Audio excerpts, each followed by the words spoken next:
Hello friends, welcome to our YouTube channel Prabhu Aradhana. इसे like करें, share करें और सब्सक्राइब करें। रविवार की व्रत कथा। एक बुढ़िया थी।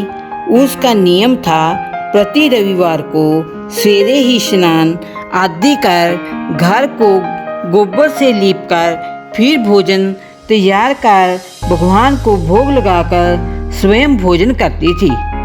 ऐसा व्रत करने से उसका घर अनेक प्रकार के धन धान्य से पूर्ण था। श्री हरि की कृपा से घर में किसी प्रकार का विघ्न या दुख नहीं था। सब प्रकार से घर में आनंद रहता था। इसने कुछ दिन बीत जाने पर उसकी एक पड़ोसन, जिसकी गाय का गोबर वह बुढ़िया लाया करती थी, विचार करने लगी कि ये बुढ़िया स्वतः मेरी गाय का गोबर ले जाती है, इसीलिए अपनी गाय को घर के भीतर बांधने लगी। बुढ़िया को गोबर ना मिलने से रविवार के दिन अपने घर को लीप ना सकी, इसीलिए उसने ना तो भोजन बनाया ना भगवान को भोग लगाया तथा स्वयं भी उसने भोजन नहीं किया।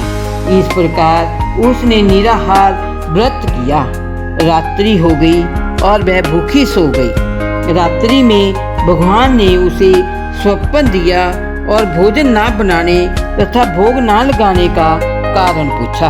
बुढ़िया ने गोबर ना मिलने का कारण सुनाया। तब भगवान ने कहा कि माता, हम तुमको ऐसी गाय देते हैं जिससे सभी इच्छाएं पूर्ण होती हैं, क्योंकि तुम हमेशा रविवार को गाय के गोबर से घर को लीपकर भोजन बनाकर मेरा भोग लगाकर खुद भोजन करती हो। इससे मैं खुश होकर तुमको वरदान देता हूँ। निर्धन को धन और बांझ स्त्रियों को पुत्र देकर दुखों को दूर करता हूँ तथा अंत समय में मोक्ष देता हूँ। स्वप्न में ऐसा वरदान देकर भगवान तो अंतर ध्यान हो गए और बुढ़िया की आँख खुली तो वह देखती है कि आंगन में एक अति सुंदर गाय और बछड़ा बंधे हुए हैं। वह गाय और बछड़े को देखकर अति प्रसन्न हुई और उसको घर के बाहर बांध दिया और वही खाने को चारा डाल दिया। जब उसकी पड़ोसन बुढ़िया ने घर के बाहर एक अति सुंदर गाय और बछड़े को देखा तो द्वेष के कारण उसका हृदय जल उठा और उसने देखा कि गाय ने सोने का गोबर किया है, तो वह उस गाय का गोबर ले गई और अपनी गाय का गोबर उसकी जगह पर रख दी।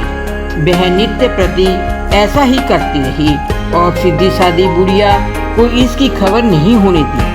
तब सर्वव्यापी ईश्वर ने सोचा कि चालाक पड़ोसन के कर्म से बुढ़िया ठगी जा रही है, तो ईश्वर ने संध्या के समय अपनी माया से बड़े जोर की आंधी चला दी। बुढ़िया ने अंधेरी के वय से अपनी गाय को भीतर बांध लिया। प्रातःकाल जब बुढ़िया ने देखा कि गाय ने सोने का गोबर दिया है, तो उसके आश्चर्य की सीमा ना रही और वह प्रतिदिन गाय को घर के भीतर बांधने लगी। उधर पड़ोसन ने देखा कि बुढ़िया गाय को घर के भीतर बांधने लगी है और उसका सोने का गोबर उठाने का दाव नहीं चलता, तो वह ईर्ष्या और डाह से जल उठी और कुछ उपाय न देखकर पड़ोसन ने उस देश के राजा की सभा में जाकर कहा, महाराज, मेरे पड़ोस में एक बुढ़िया के पास ऐसी गाय है जो आप जैसे राजाओं के ही योग्य है। वह नित्य सोने का गोबर देती है। आप उस सोने से प्रजा का पालन करिए। वह बुढ़िया इतने सोने का क्या करेगी? राजा ने ये बात सुनकर अपने दूतों को बुढ़िया के घर से गाय लाने की आज्ञा दी।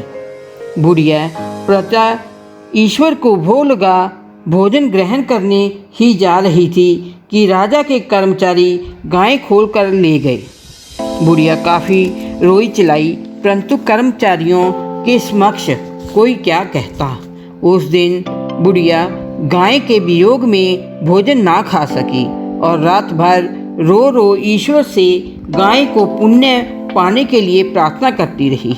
उधर राजा गाय को देखकर बहुत प्रसन्न हुआ, लेकिन सुबह जैसे ही वह उठा सारा महल गोबर से भरा दिखाई देने लगा।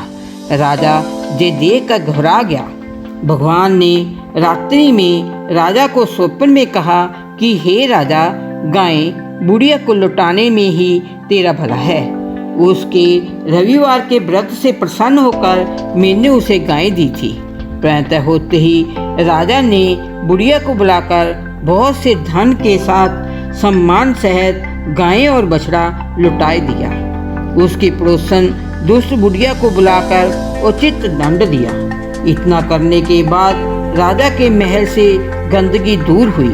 उसी दिन से राजा ने नगर निवासियों को आदेश दिया कि राज्य की तथा अपनी समस्त मनोकामनाओं की पूर्ति के लिए रविवार का व्रत करो। व्रत करने से नगर के लोग सुखी जीवन व्यतीत करने लगे। कोई भी बीमारी तथा प्रकृति का प्रकोप उस नगर पर नहीं होता था।